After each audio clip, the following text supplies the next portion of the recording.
I think I'm streaming. I started a little bit late, which is funny because, oh, my microphone's way over here. Let me bring that in. Okay, there we go. Got that fixed.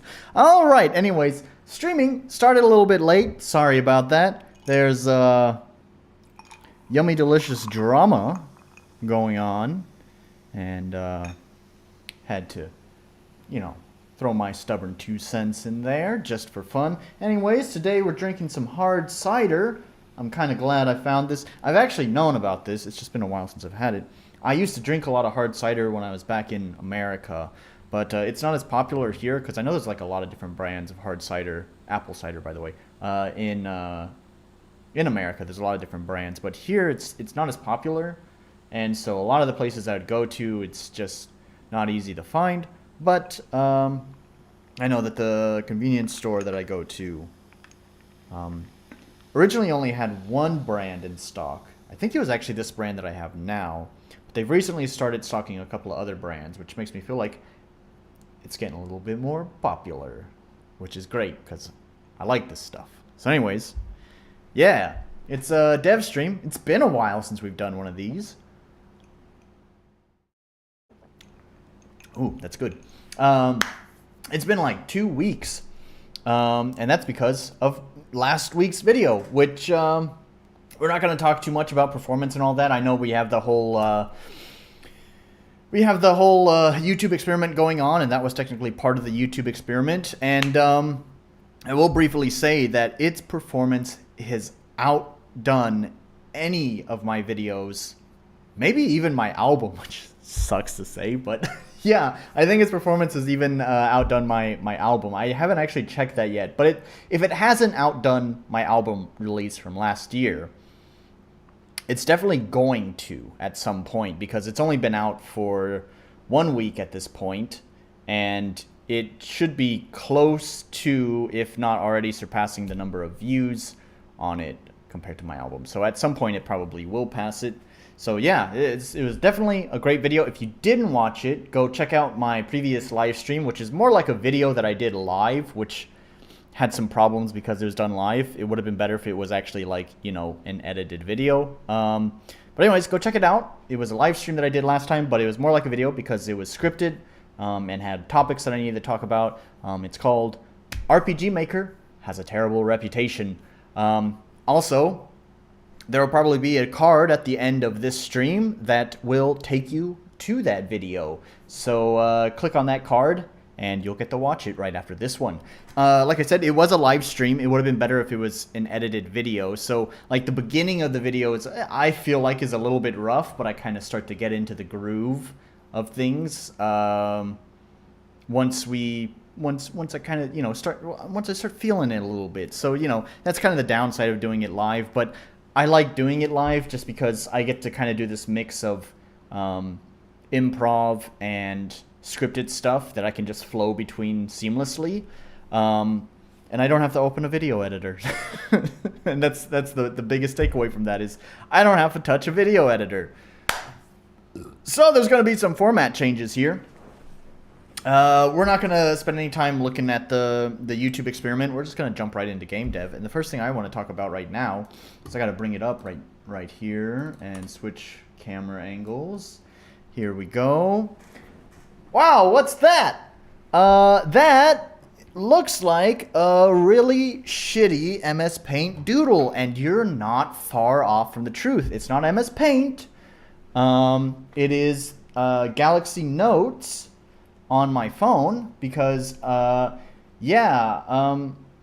have a Z Fold 3. This is a bad example.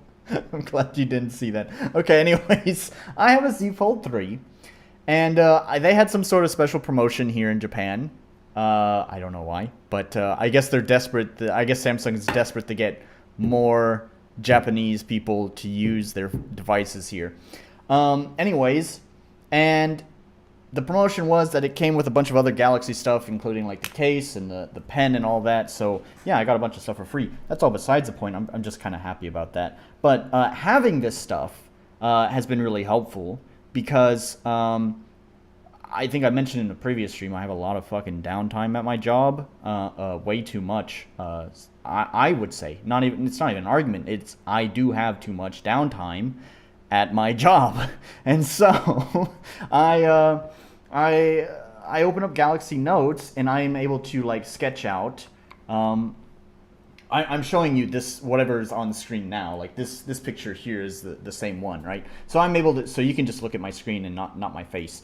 I'm able to sketch out ideas for puzzles, and I've found this has been really helpful because I can organize my thoughts on how to do these puzzles, because puzzle making is kind of hard. It's kind of sucks because like, so I had to do this with my previous game, Fiddle and the Maker's Trial, which you can check out. It's free to play and free to download on itch.io. The link is in the description. Anyways, in my previous game, there were some puzzles in there, and it's kind of funny because making the puzzle itself, like figuring out, you know, the puzzle pieces and how to move it, what's the solution, all that stuff was probably harder than the puzzle itself. I think that's the same case here.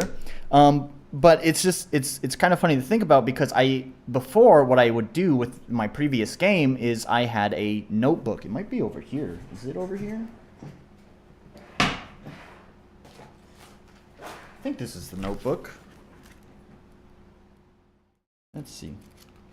Yeah, was that it right there? No.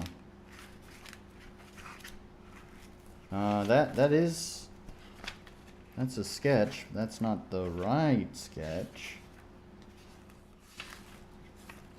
Yeah, that's not the right sketch either. Where is it? No, we're getting closer though, I think. Because those are like game design sketches, but I don't see. Where the fuck did they go? I swear it's in this in this notebook. Oh, dang. I wanted to show what I did before. And maybe I can't because I don't see the sketches in here. It must have been a different notebook, or maybe I even just tore it out of this notebook. This notebook is kind of beat up. It's missing the back cover, so so yeah, maybe it got torn out of this notebook, or it's just in an entirely different notebook altogether. The fuck is this? Oh, okay, that's trying to explain the mod system in Warframe.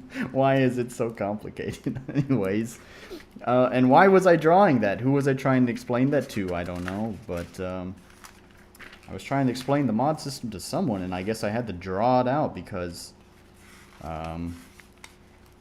it's too fucking complicated.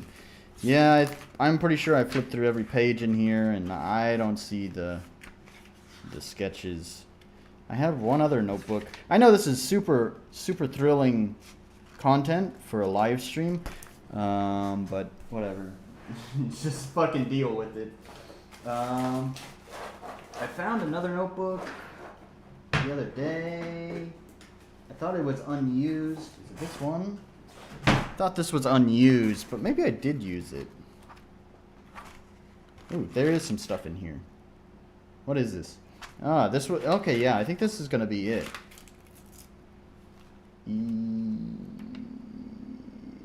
Yeah. There's some game stuff in here. Yeah, okay, alright, here it is. Yeah, so it's gonna be kind of hard to see. Let's switch cameras because this is gonna probably not show up very well because there we go, because it's pencil. So like when I did my previous game, like I would sketch out, like this is the layout of the second level. There's two levels in my previous game. It's like I guess you could consider like a tutorial level, and then there's a second part of the level which is kind of like gets more into the meat of the game. It's a pretty short game, by the way. So anyways, the second level kind of gets into the meat of the game, and so this was like a sketch of the layout of the whole second level here, and then up here is like some diagrams of how to do the puzzles, because I was trying to figure out how the puzzle needs to be solved and stuff like that. Interestingly, I have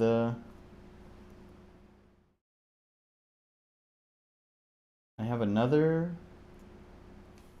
Is that the same? Oh no. Oh, okay. Sorry. I'm wrong here. Is that, wait, am I wrong? What the fuck is this?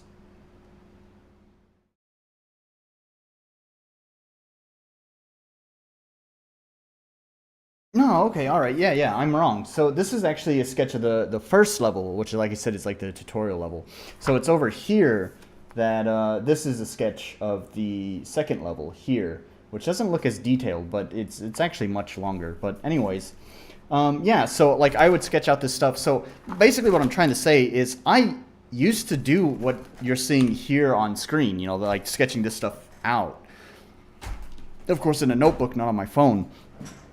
But for whatever reason, when I was making the C's, I didn't do that. I just kind of winged it. Like I had a general idea of what I wanted its layout to be in my head already,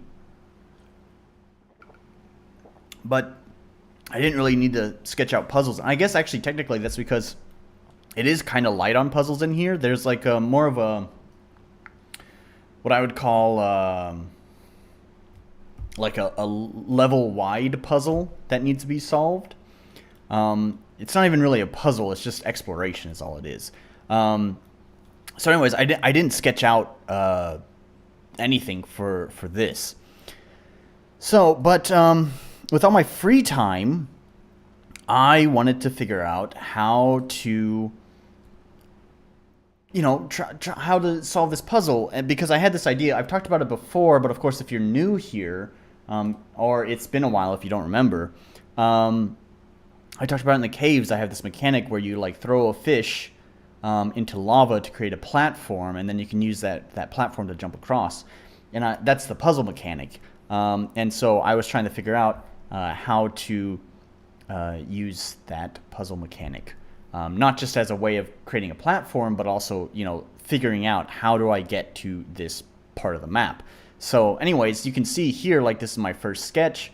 So if we zoom in, so we have this switch, which is going to control the water tank, which water tank is active. And you can see there's 1, 2, 3 water tanks here. I had to change this later to 4 water tanks. We'll take a look at that shortly. But anyways, so there's 1, 2, 3 water tanks. And actually, what this is this puzzle gets used twice because you can see there's entrance down here, this blue here at the edge is an entrance, and there's an entrance here, and then the player will actually start from one of these 2 doors.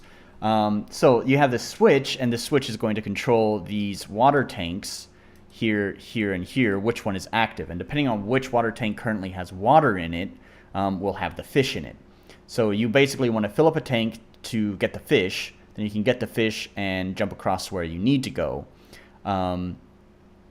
So you can see right here is start. So it's going to start with this tank full, and it'll have a fish there. So that way the player will hopefully just see the fish, grab the fish, and then over here they need the fish to jump across this little island here. By the way, this red is lava if you can't interpret my hieroglyphics. So we have this lava here. So you need to throw the fish into the lava right here between this purple platform and this purple platform here, and jump across there. And then they'll see the switch, and they'll probably want to interact with it and see how these tanks can fill up. But because the platforms are temporary, they probably won't be able to return back. And over here, they're not going to be able to go down. These stairs are actually part of what I consider the global level puzzle, I guess you could say, similar to the C's. And so, yeah, so basically they'll just have to go through this door here. So basically what's going to happen is they're going to go through this door and go through another couple of parts of the level before finally making it back to here, where now they're going to have to interact with the puzzle again, because now they'll have the chisel, which is written right here, chisel. So they'll chisel out these stairs into the wall, so they'll be able to access up here. And so now they can go from the top layer down to the bottom layer and be able to interact with this switch again to be able to move the water to the tank that they need.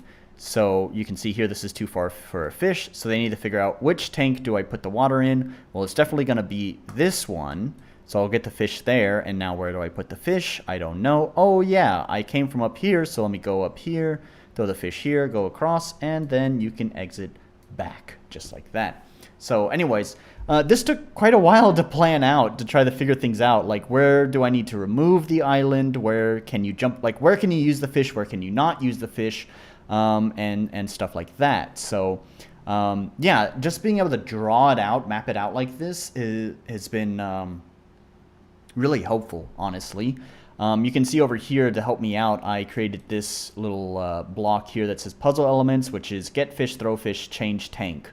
So those are like the puzzle elements that make up this puzzle.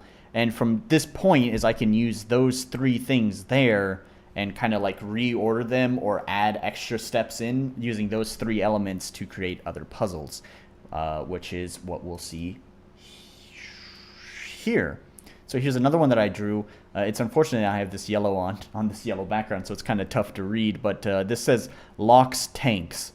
So this one is a slight change of it. So it's going down a hill here. And basically, when you hit this main switch, the big one here, which says fills tanks, is it'll run water from here. But if you don't have any tanks locked, then the water will drain to the next one and drain to the next one and just drain out. So what you have to do is figure out which tank you need to lock to get the fish to appear. So then you lock that tank, fill it with water, and then pick up the fish. And then now that you have the fish, you got to figure out where to go next. But here's the thing. You need two fish. So basically, you have to get the fish, jump back, change the lock, fill in the new tank where you need to jump across, and throw the fish to go across, pick up the new fish, and then throw the fish to go across the other side, just like that. I hope that makes sense. But anyways, being able to draw all this out and kind of visualize it just really helped me see like how I need to move puzzle pieces around to make this work, because I don't want to either soft lock the player or make it too simple or make there be too many answers, too many solutions to the puzzle. Like, I don't care if they figure out some sort of like cheeky way. If there's like one or two solutions, that's fine. I think some of the puzzles that I had drawn in here, I had later discovered that there's a couple of solutions that I didn't even notice the first time. But that other solution I hadn't noticed was very similar to the intended solution. So it's like, yeah, I don't care. If you figure that out, then good on you. Like, it doesn't matter. It still gets you to where you need to go, and you still had to interact with most of the puzzle anyway. So that's fine.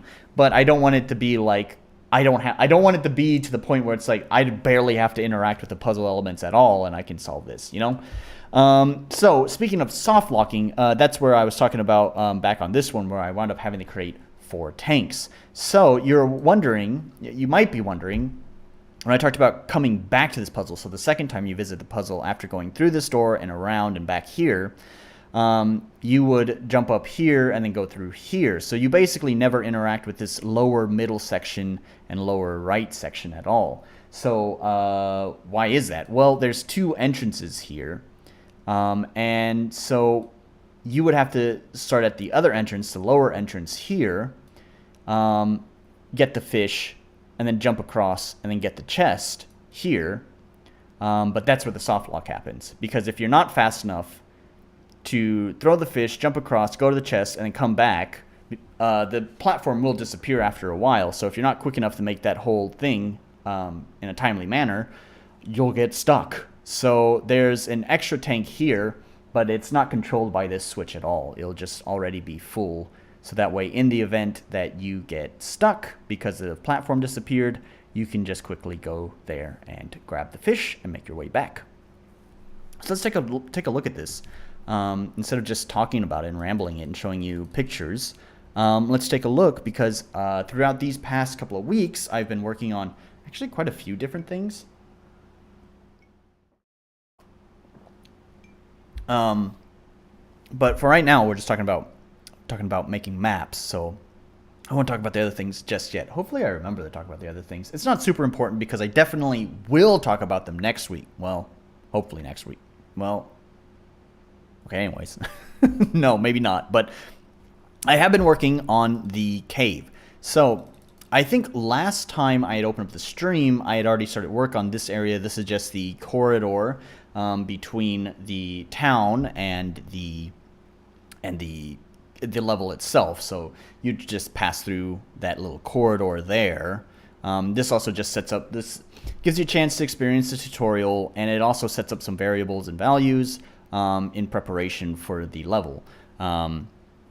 This was kind of a excessive amount of optimization, an unnecessary amount, but basically it checks while there's not a lot of events and stuff active here, because there's going to be a lot more active in the level. It kind of, rather than checking that stuff and slowing things down in there with all the other events, it just checks it out here where there's not too many other events. It basically acts like a loading screen in a sense. It's not necessary, especially because it really wouldn't impact performance much at all. That was just because when I started this project, I was maybe a little bit too overly cautious about optimization, because I was worried that my ignorance of the engine may already cause unnecessary performance problems, and I didn't want to contribute even more to that if I could help it. So anyways, and since that was just a design philosophy from the start of the game, I've just been consistent with it, even though it may not entirely be necessary at this point. But anyways, we're sticking with it because, like I said, that's just part of the design philosophy of this game. So that's what this corridor acts as, is effectively a loading screen. And then you'll enter the cave foyer, which could also act as a loading screen if I wanted it to, now that I think about it. But oh well, it doesn't matter. I've set up the corridor to do that, so oh well. So the foyer here, you can see, is just acting as a transition to go deeper into the mountain. So anyways, and it also acts as a tutorial for the fish. So you can see we have a tank right here, a tank of water, and the player will be able to get the fish there and jump across to go to the other side. So that kind of hopefully will teach them about how to use the fish. There's also going to be there's going to be a more direct, informative tutorial, but it's going to be optional. So I kind of hope this doesn't cause problems. So basically, the idea is that I think, in my opinion, figuring out this puzzle is straightforward enough that I don't need to create like a tutorial box, a tutorial message saying this is how you do it. So what I've done is I've kind of opted for both. I've opted for the option of just figure it out on your own, while also doing a tutorial box. And the way I'm doing that is basically with a timer. There'll be you'll pass a region block here, and as long as the player is within that region block, it's going to start a timer. And if they don't reach the region block, the exit of the region block on the other side within that allotted time, then it will trigger an event, and that event will act like a tutorial box to explain how the mechanic works. So basically, if it seems like the player's getting stumped at what to do here, then after a certain amount of time, the game will step in to help the player. So that's the idea I'm going to go with. I do kind of work. It's kind of about balancing the amount of time, and I'll figure that out once I get there. But I don't want to.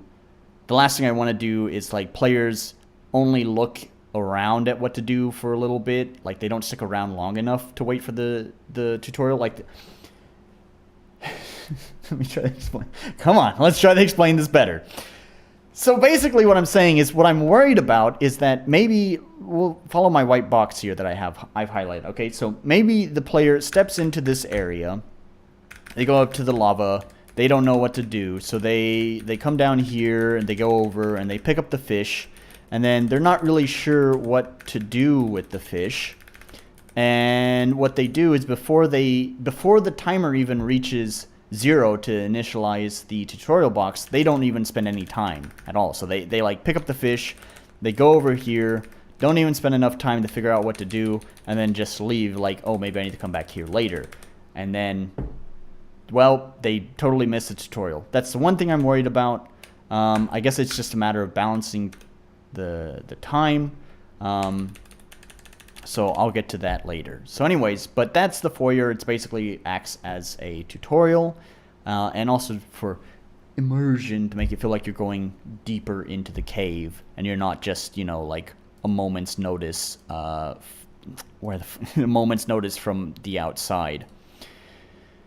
Anyways, and then that brings us to Central here, which is sort of like, just like in the Seas, you had like your big main map where you're going to access most of the level from. That's kind of what this does, but at a much smaller scale, since it is a cave.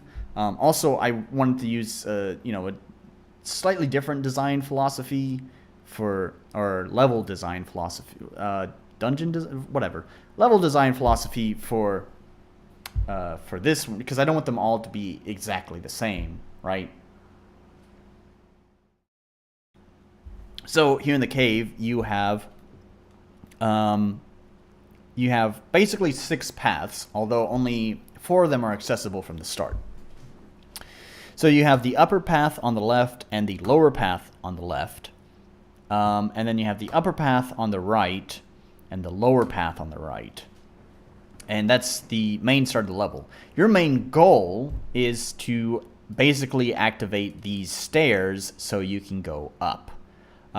So the point of the level is to get a chisel, and you'll also need to get a key to be able to... First, the chisel is to make the stairs, the missing stairs here.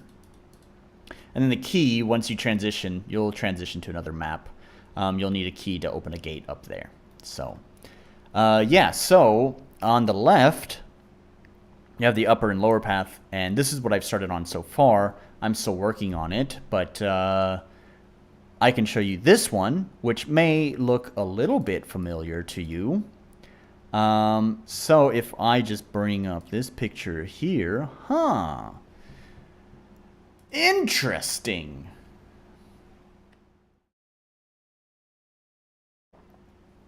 So you'll see this map is based off of the picture that I have here. So this is the first one. So you can see right here, let's zoom in a little bit so you can see my little white square better. Here's my white square. You can see this is the upper path, and here's the lower path. And the way that this works is you'll enter here, and you'll travel up. Not up the wall like that. I just need to shift the map up a little bit. And then you can come over here. The fish should already be here, so you'll pick up the fish. And then you will come over here and jump across using your fish. I should mention one thing, too, that I didn't mention. The fish does not transfer between rooms. So when you try to exit with the fish in your inventory, it will jump out of your inventory. So that way you can't just like pick up the fish here, exit out here, come in through here, and then throw the fish across, completely bypassing the puzzle. What you'll need to do to access this fish here, you can either... Actually, yeah, I just realized you won't be able to do this until after you've done the full loop. I didn't even think about that. No, that's totally fine.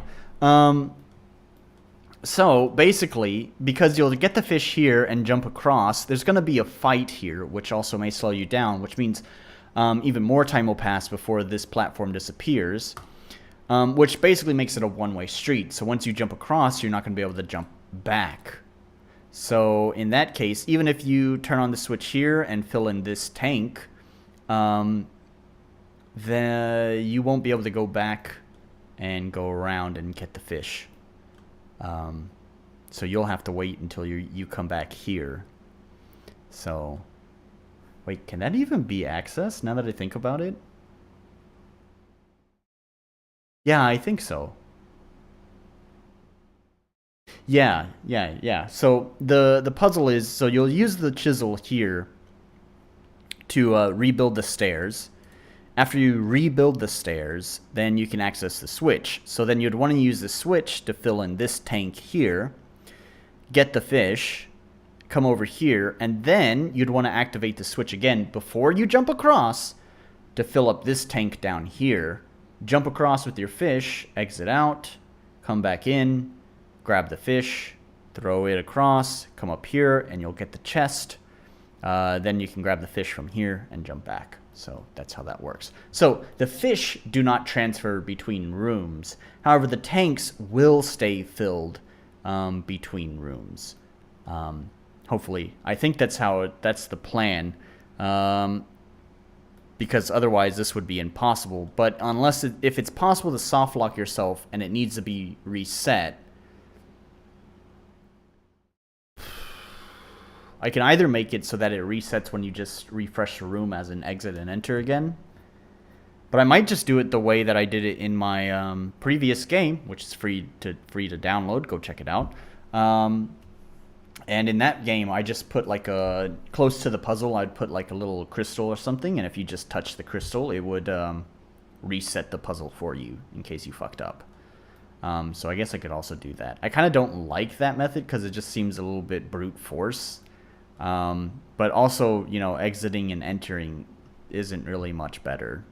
So I don't know. I don't think it'll be possible to soft lock yourself in that way. Like, I don't think it'll be possible to soft lock yourself where you can't refill a tank.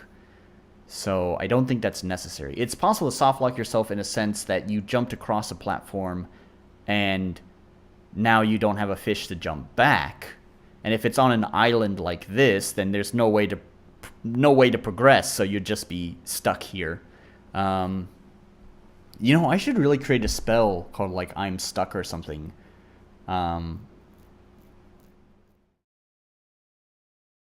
Ooh, but I don't know. So that's...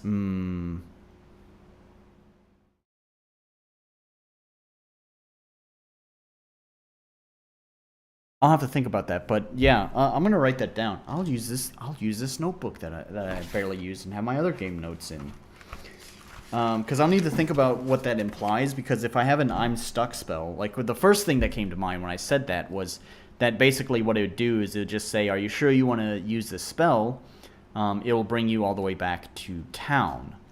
However, if the spell takes you all the way back to town, that could break some logic, as well as break some of my game design choices that I want players to be forced to interact with. And if they're able to just kind of fast travel like that, it kind of breaks that design philosophy. I've used that word a lot now. Is that a design I don't know, whatever. But it breaks that thing that I built in. Anyways, whatever. So that was my first idea, but I guess another idea is every time you enter an area, it could just save like it could just mark this this entrance, like wherever you entered from, and save that to like a variable, and then whenever you cast a spell, it'll just recall you back to that coordinate that you entered from. So that's an idea, and that I maybe won't break some of that game philosophy stuff that I was just talking about. I don't know. I'm gonna write that down as a note. I'm gonna call it a recall spell, and I'm gonna just put a note next to it. Save map entrance coordinates, move player there. And that way, in case of my dumb, terrible, awful programming somehow does, like if I have an oversight in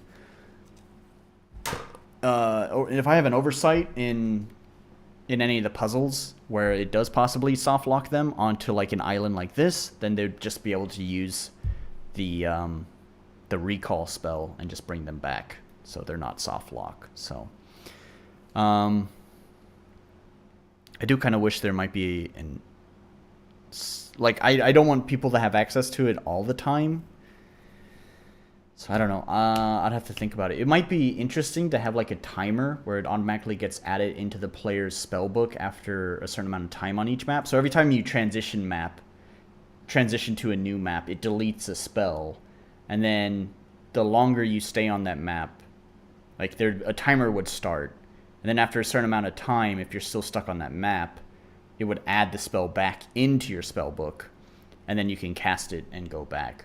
But also that kind of sounds like a pain in the ass because I'd have to add the timer to every single map. So I don't know if I really want to do that. So, yeah. Anyways, yeah, so this is like the first room that I designed. So you can kind of start seeing the cave come together. And I also have started working on the other rooms for this. So like here, this one I think is complete as well.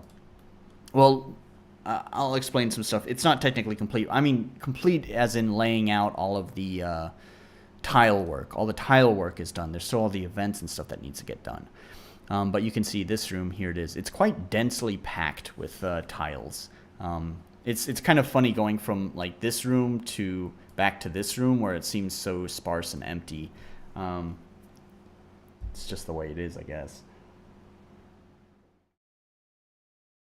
So this is going to be the lower room. So this is where you're gonna, so this room right here, down in this bottom corner here, it's going to, you're gonna get to this door here from this room. So basically the player will start in this side of the room and they need to make their way to this side of the room. And the way that this works is it's sort of like a jumping puzzle. It's also kind of a combat room. So there's not really much of a puzzle mechanic here. You do need to jump across, but it's actually pretty straightforward. None of these extra platforms, the platforms are there to kind of like make it seem confusing, but there's actually only one way. It's not like you can take a wrong path in the jump. There's only one way. So if you try, you can't jump to this one, so you can only jump to this one. And you can't jump to this one, you can only jump to this one, and it's so on and so forth. Like, you can't jump to any of these. They're just there to kind of make it, kind of obscure the path. But there's really only one way to jump across. And the main goal of this room is you have to defeat 3 sets of enemies. One will be here, here, and here. Believe it or not, since this is a combat room and not puzzles, I actually didn't draw this room on my phone, so I don't have a picture to show you for it because I didn't draw it. So yeah, because I kind of, once again, I had a pretty clear image of what I wanted to do for this room.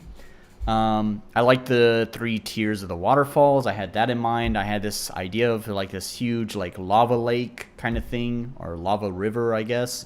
And that the player needs to traverse across it, and just adding in the 3 combat zones or combat encounters.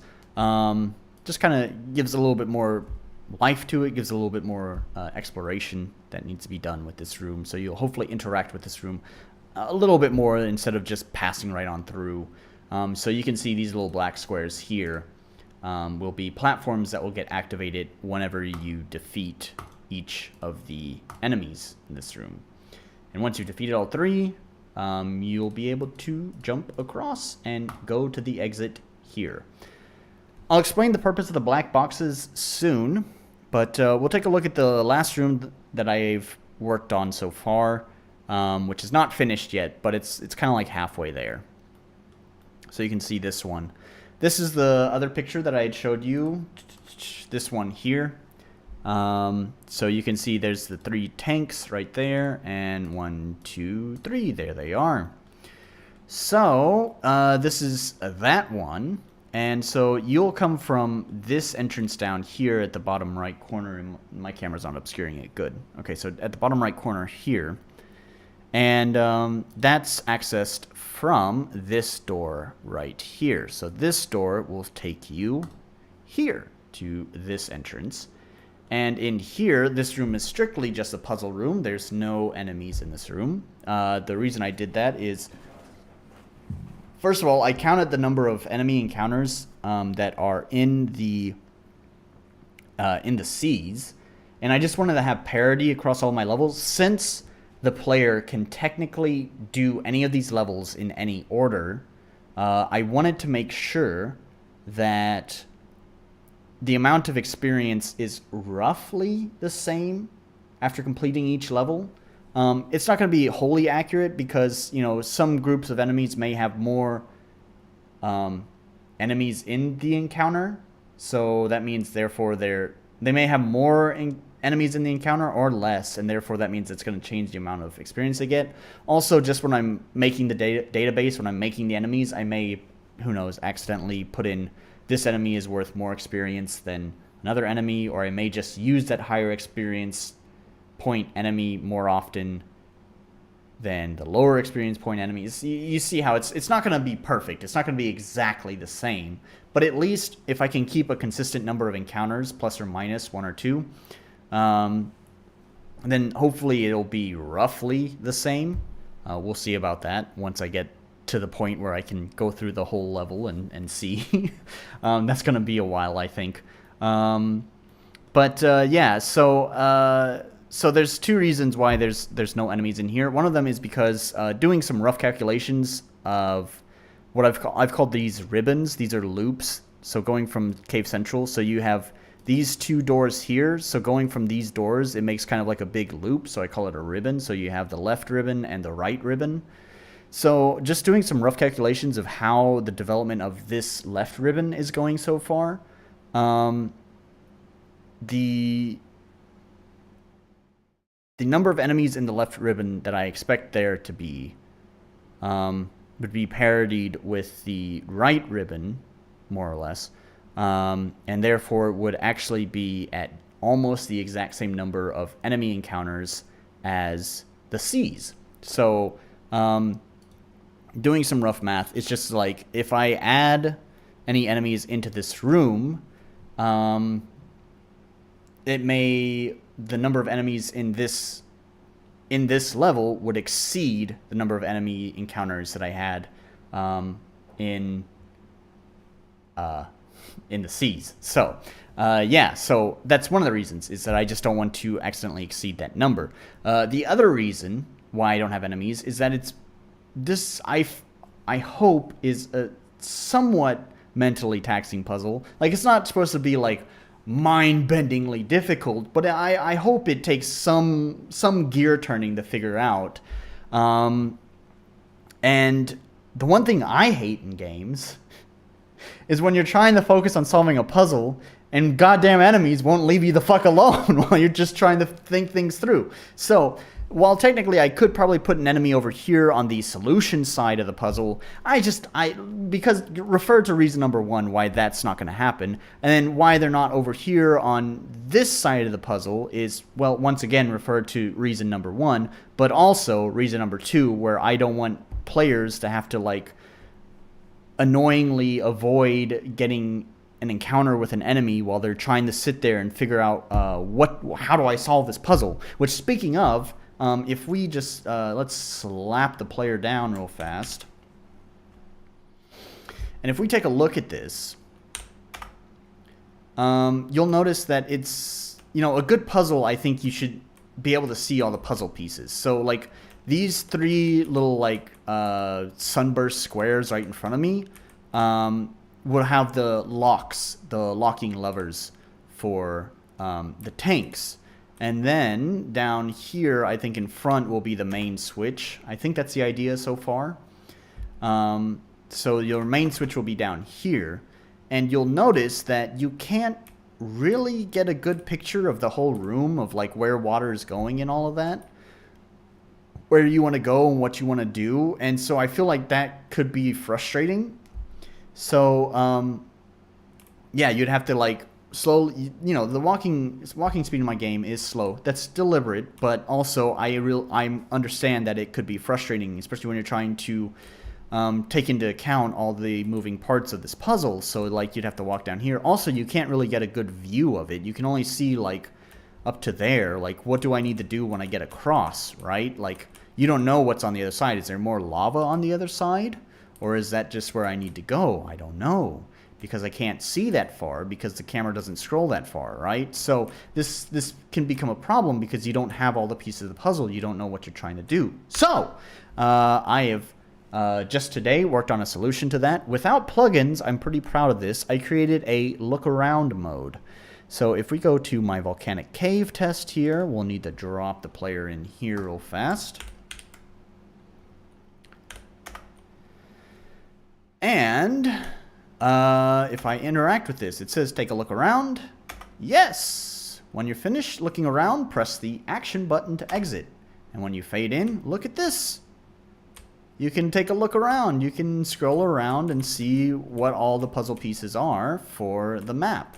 So I will copy this mechanic into that level, or into that room, so that way the player will have the ability to take a look around and see what all the pieces are to the puzzle, so they can figure out what they need to do. And then when you're done, let's lift this heavy boy up. When you're done, you just do that, and you're right back to where you were. Look at that. So I just noticed that there's a small bug with it. So let me explain how this works. This is really quite simple, actually. Let's zoom in a little bit. The reason why I didn't need plugins for that is because it's a really simple function. So of course at the start it says take a look around, and you get to choices, yes or no. If yes, then it fades out the screen. It just gives you the brief tutorial. One thing I should do, I'm gonna add a note again on my paper here. I'm gonna call this look around mechanic.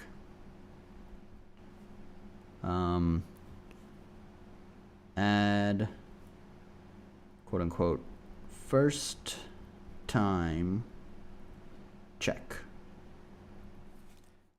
Alright, there we go. So basically, even to speed up the process even more, is I think the first time I'll have it give this little hint here, but then you know, second time and third time they'll just skip this dialog box, so then it'll just go right into looking around.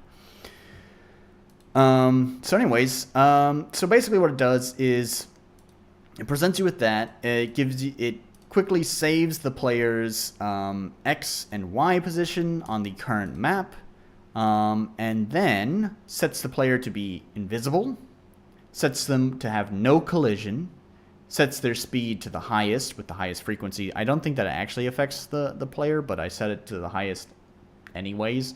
The frequency is the rate at which they move from tile to tile. Not the speed they move from tile to tile, but the rate. But I think the player moves at a constant rate, so that doesn't really affect them. But who cares?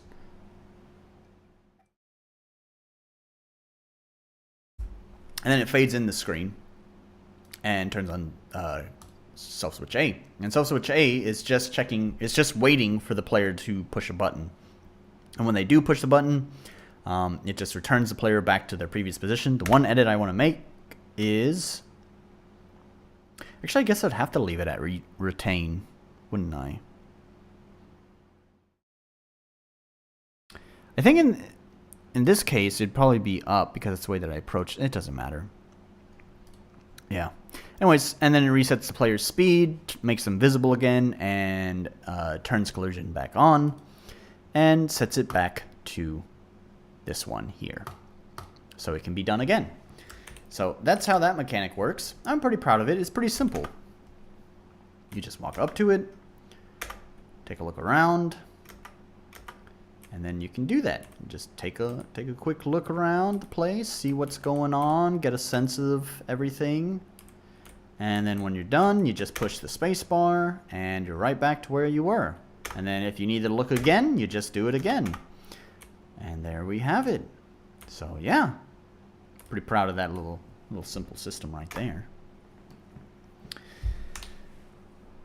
So that's all I wanted to show off there. Now, let's talk about those black squares that you've seen throughout these maps. There's some black squares here. So, there are no events on the map right now, and that's deliberate. The reason why I haven't done that is because of what I had previously discussed in quite a few videos, but once again, you may be new or maybe you missed those previous dev streams. So the fish mechanic is not fully implemented. The current version that I have, which is done through eventing, just using events, is not very efficient because it relies on the exact specific event ID number. And the problem with RPG Maker is that you can't change event ID numbers. Those are set by default incrementally. So the first event that you put in is going to be event number 1. The second event you put in is event number 2, and so on and so forth. And you can't change those numbers. So if my fish throwing mechanic is tied specifically to, I believe, event ID number 3, I want to make sure that if I use that method for implementing the fish, that the fish will always be event ID. So therefore, I don't want to touch events at all until I'm ready to start doing events. And once I'm ready to start doing events, I will be mindful of when I implement the fish, because it has to be the third event. So, however, I may have a new solution to that. Not so long ago, I finally picked up the Yawnfly plugin collection. It's all of Yawnfly's stuff. If you don't know who Yawnfly is, they're a huge name in plugin development for RPG Maker. And they have a plugin in there which is an event spawner. And the way that it works, from what I understand, I haven't played around with it yet, but from what I understand is basically you create a dummy map. And this dummy map will just contain a bunch of different events, whatever events that you want to access.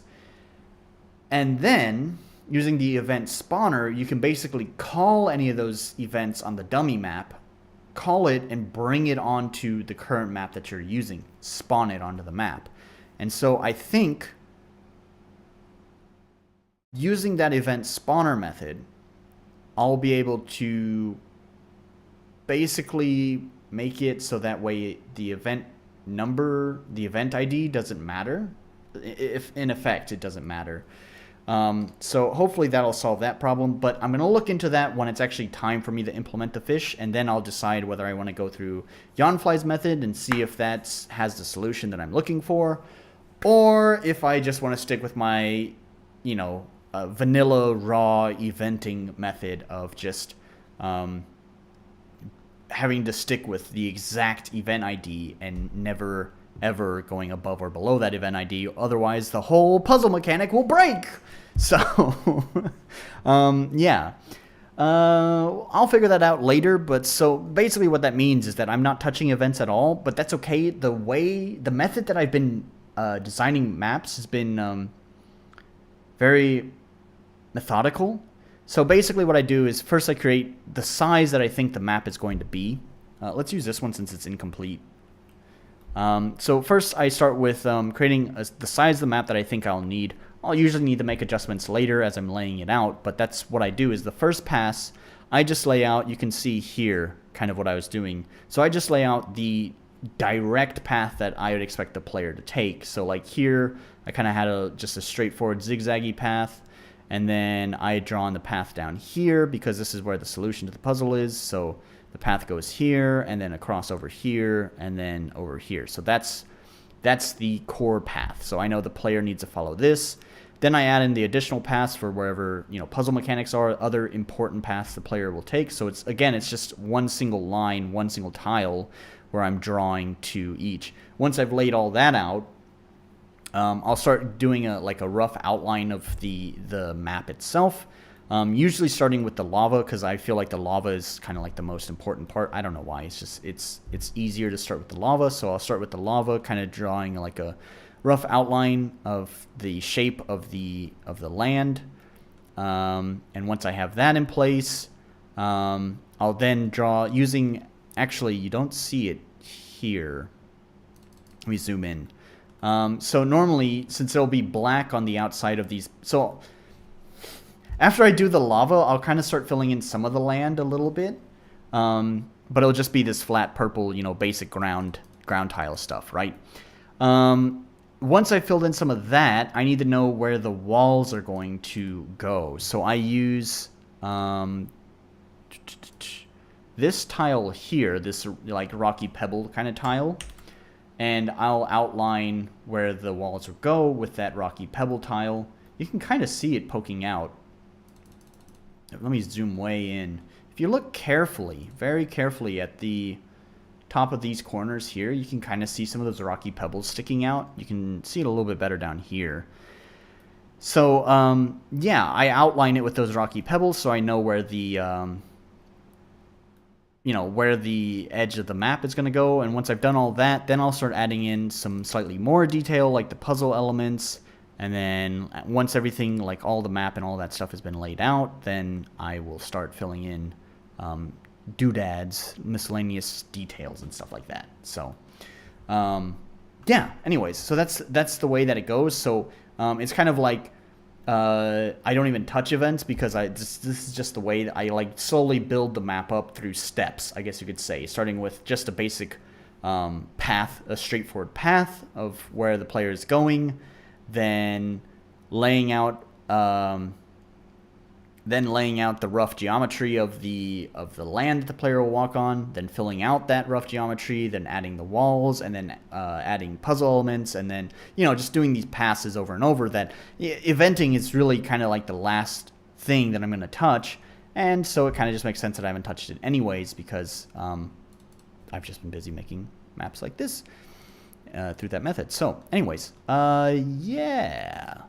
So this is coming along pretty well. We'll see how far the cave is by next time. Hopefully at least I'll have the left ribbon done. I hope I'll have the right ribbon done as well in the making the tiles and all that. You know, I'll still probably need to do events maybe by next time we stream. I'm not sure. I think the thing that's going to take the most time is the boss's chamber. I guess, should I talk about it next time? I'm working on music for it. If you did watch some of my streams a while back, then maybe you remember what's going to be special about the boss. I'm going to briefly mention it, but I think hopefully next time I do game dev, I'll be able to show off more of it, because I'm working on something for that. But I will briefly, since I've already teased it, I might as well give just some information about it for those of you who didn't watch previous streams or just don't remember. It's basically an arena, and it's kind of like a combination of Golden Sun's Colosso, which was like this puzzle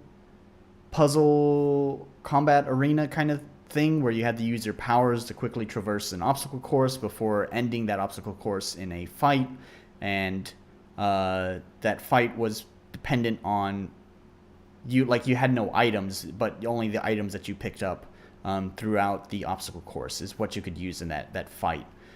So it's kind of a combination of Golden Sun's Colosso mixed with kind of like Battle Royale. I mean, obviously there's not hundreds of other players. It's but it kind of has like a Battle Royale kind of aspect to it, which is not entirely intentional, but it's like I kept like trying to adjust the rule set in my mind to solve different problems, and what I eventually wound up on that seemed the most fun is vaguely Battle Royale like. So I'll talk more about it next time, because I think I'll have something pretty exciting to show off about that.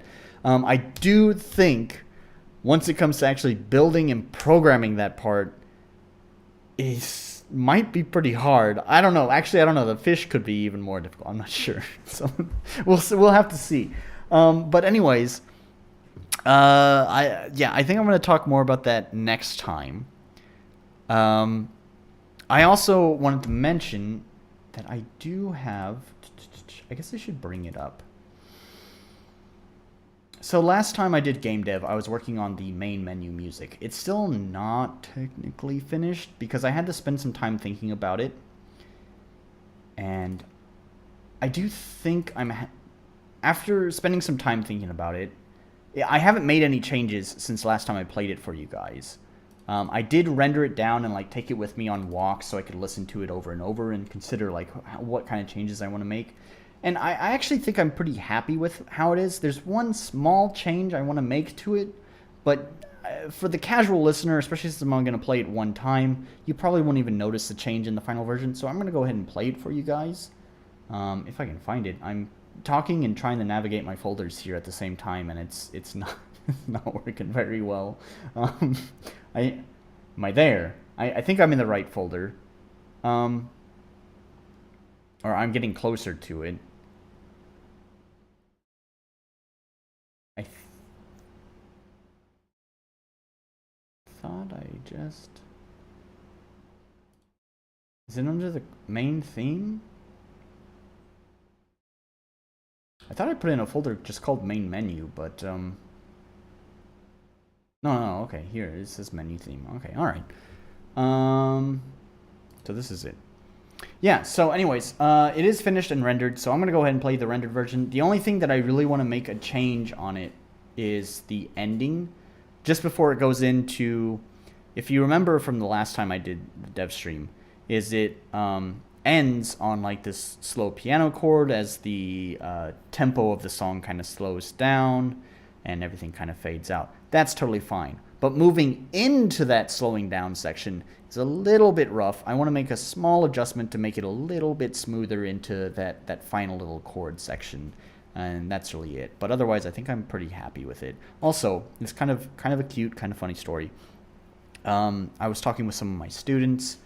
They know that I do music and they want to listen to some of it. So I showed a couple of my students actually this song. I didn't want to show them my album because I didn't want to scare the hell out of them. They probably actually wouldn't be scared. They're just kind of look at me with like, you know, the stank eye and be like, what the fuck is this? So I didn't want to show them like my album, which is something I'm definitely like very proud about. I didn't want to show them that just because, you know, I'd probably get the stank eye. They wouldn't understand it. So I tried to think of like, what can I show them? And it's like, oh, I've just been listening to this. It's pretty calm and pretty easy. I think it's pretty easy for them to appreciate. So I played it for them, and just there's two girls that I played it for, and they just got all starry-eyed, and they're just like, wow, this is really cool. I really like it. And I was like, oh, thanks. So it was also thanks to my own students' approval that I also feel pretty happy with it.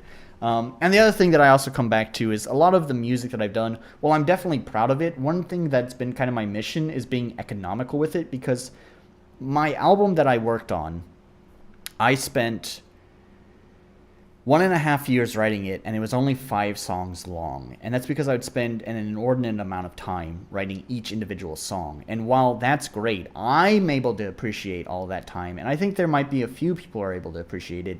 It doesn't really translate very well. And so it's more about writing good songs quickly, if that makes sense. And that's what this album's about. I don't want to linger too long on one song perfecting it. And so I think that's another reason why I'm also kind of deciding not to perfect some elements of this song. All I want to do is just make sure there's a smooth transition from like the main body of the song into that little final chord, and I think I'll be happy with it. So, yeah. The reason why I'm holding off on this is because I just want to end the stream before playing it. So the last thing I just want to talk about before I end the stream with this song is that the way that my new content lineup is going, I think it's going to be a game dev stream every other weekend. So next weekend, I have another video that is RPG Maker related. Trust me, it is. But it's not game dev. It's also not on the same scale as my previous video.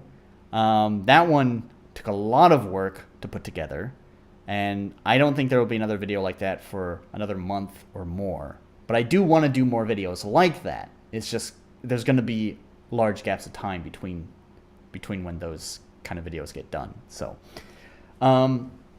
Anyways, so I think that's everything. So next week there won't be dev stream, I don't think. I may change my mind because I don't know. We'll figure it out. Anyways, probably no game dev stream next week, but there's a 20% chance that may change.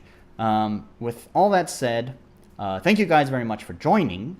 Don't forget to subscribe, comment, like, do all those YouTube things. And then also check out the stuff in the description. I've already mentioned my game several times, but you can check out my previous game.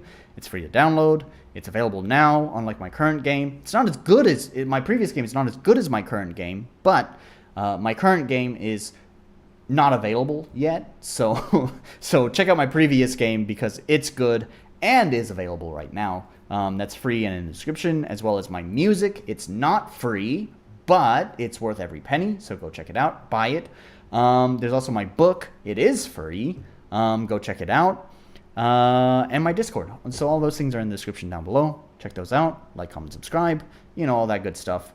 And with that, I'm going to play the menu song to play us out. And don't forget to click the card at the end of the video to take you to last week's video.